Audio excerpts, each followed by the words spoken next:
Last week, I had a 10-year-old student who was getting ready for a piano competition, and she complained that her fingers were starting to run away from her. This was making both her melody and rhythm sound out of control. Stay with me now to look at one thing that makes all the difference.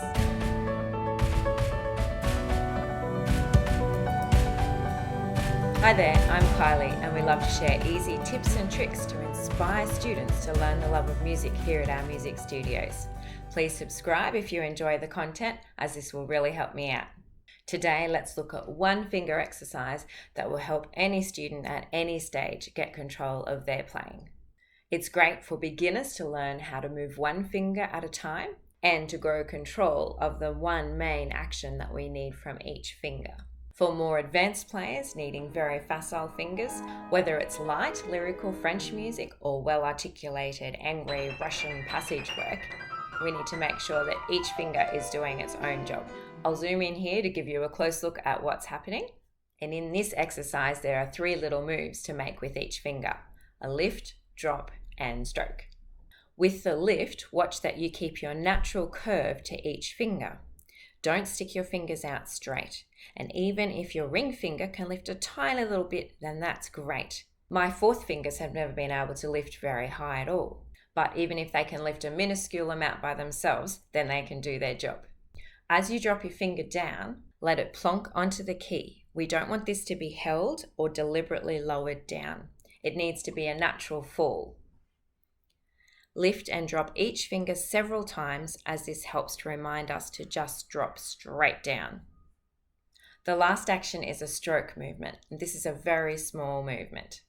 Sometimes I tell my students that it's like trying to not scratch your leg when mum's watching you. So with this stroke, we make a tiny glide action on the key that's barely a few millimeters long. Developing the thumb action is really important. And while the movement of the thumb is pretty similar to the movement that we make with our fingers, it looks a little bit different. The lift still needs to come right from the bottom knuckle, which is here on the thumb, and then it can fall straight down onto the key. While our fingers fall straight onto their tips and stroke in toward the hand, we contact with our thumb on its corner right here. Be careful not to tip down onto the knuckle, playing with the side of your thumb, but make sure to keep it quite upright. You may like to create your own little daily ritual of these 3 movements. I like to think of lifting each finger, maybe 3 times, and checking to make sure that they do their drop and stroke on each key. I double check that my thumb is lifting right from the lower knuckle and that my arm is keeping its rested shape while my fingers do their job. No awkward angles or bits sticking out. This finger exercise can also be done in the car, on a desk, or on your leg anywhere during the day. So it doesn't even have to be on the piano to grow your skills. But have a go and let me know how you go with your control and evenness. Thanks for watching from the US, the UK, Germany, France, Spain, and Portugal.